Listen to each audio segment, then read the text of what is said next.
I'm Jane McMacken. I'm with the League of Women Voters in the Charleston area and the moderator for this evening's forum. On behalf of the League and the Charleston Metro Chamber of Commerce, I would like to thank you for coming tonight to hear from the candidates for Charleston County Council's District 8 and 9 and from candidates for South Carolina House of Representatives District 115. The League of Women Voters is a grassroots, nonpartisan political organization made up of women and men from all political backgrounds. We are committed to increased citizen participation in our democracy and increased understanding of public policy issues. The League never supports or opposes any political parties or candidates. Our organization is open to all of varying political persuasions, and we invite you to join as a member. Forms are available on our voter information table in the back of the room, or you can join at our website, lwbcharleston.org. We also invite you to become a fan of the League on Facebook. The League would like to recognize and thank the Charleston Metro Chamber of Commerce for their assistance in co-sponsoring the forum and in taking tonight's program and making it available via link for all citizens to view. As a reminder, unauthorized taping is not permitted in any recording of this forum, must be shown in its entirety. The League would also like to thank James Island Charter School for providing meeting space for tonight's candidate forum. We hope this forum will provide useful information on candidates' positions on critical issues of concern to citizens so that you can cast informed votes in the November 2nd election. In the first part of the forum, our speakers will be the candidates for the District's 115 House seat. The second part of the forum will be dedicated to candidates for County Council Districts 8 and 9. My role tonight is to keep the dialogue going and ensure that all the candidates adhere to the strict timeline. A representative of the League of Women Voters is our timekeeper. She will signal candidates about their remaining time and when time is up. The format for tonight's forum with candidates is as follows. The candidates will be called upon alphabetically for introductory remarks of 90 seconds or less. After opening statements, candidates will each have up to 90 seconds to respond to a question from the League of Women Voters. Responses will follow a rotation schedule. We will then ask questions that have been submitted by audience members and sorted by League volunteers to reduce duplication and enhance clarity. Should you wish to submit a question, volunteers are around the room with note cards and pens for questions. Please raise your hand and a volunteer will provide them or pick up a question. Candidates will each have up to 90 seconds to respond to these questions following a rotation schedule. Candidates have the option of providing an additional 60-second comment after all have initially responded to the question. Please signal me if you wish to do so. Finally, each candidate has 60 seconds for closing remarks. Closing comments will be presented in reverse order from the opening remarks. To ensure that all of our candidates have a fair and equal amount of time to respond to questions, we ask that the audience hold their applause until the end of the forum.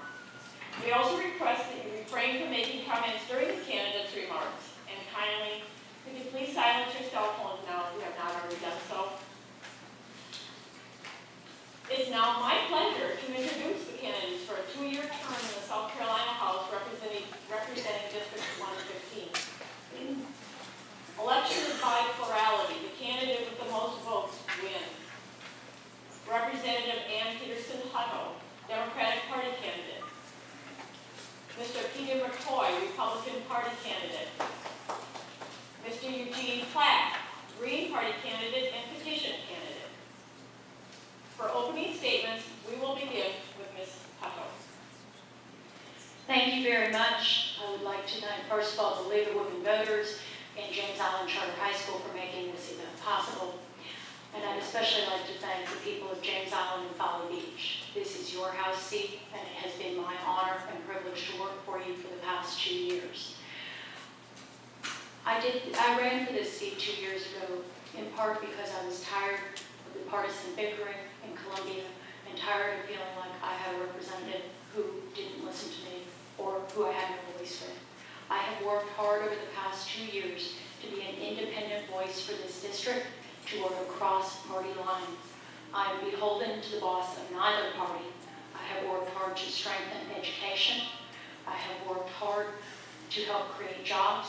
It was my pleasure to be part of the legislature as we brought Boeing to this state. I will continue to work to create jobs. My opponent would puts forth a platform which would raise taxes on groceries, on services, on the very things we know would kill job growth for our small businesses, which are the foundation of our economy in South Carolina. I have been accessible to people and will continue to do so as we fight for our environment and fight to improve the funding of our local education.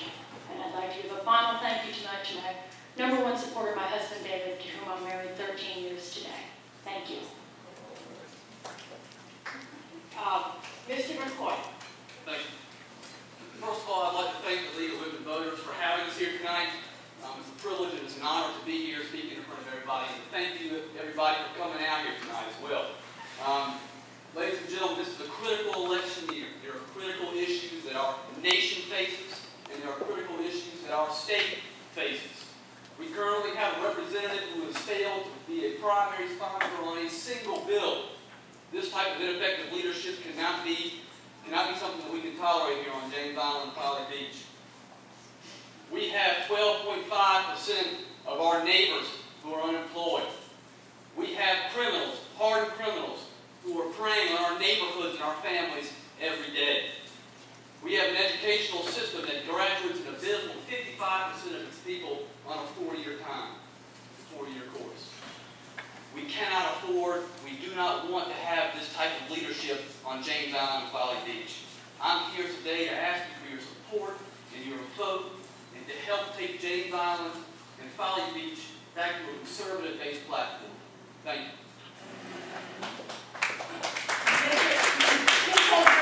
Thank you. Mr. Platt. Thank you. Thank you.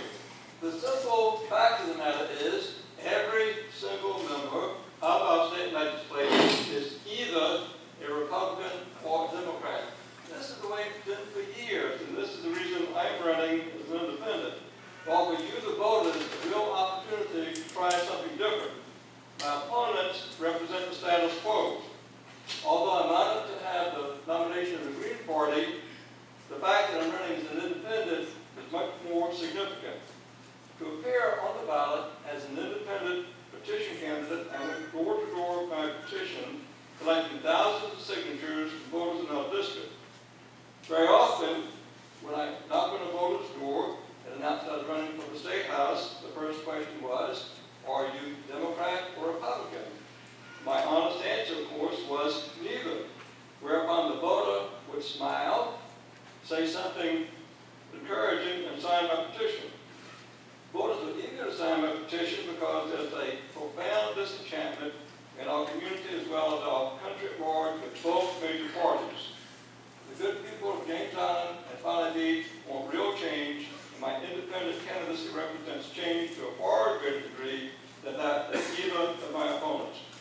My opponents are good people, but they represent politics as usual. Are you ready for an independent or change? I am an independent or change. Thank you very much. As a reminder, if you have questions for the candidates, please give them to the league members who are circulating throughout the room. Candidates will now have 90 seconds to respond to this question prepared by the League of Women Voters.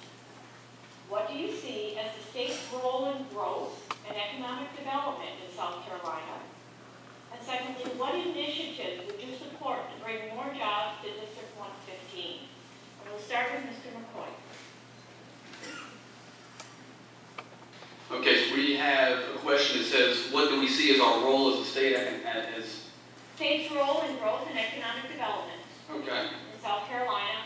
And then secondly, what initiatives would you bring to support more jobs to District 115?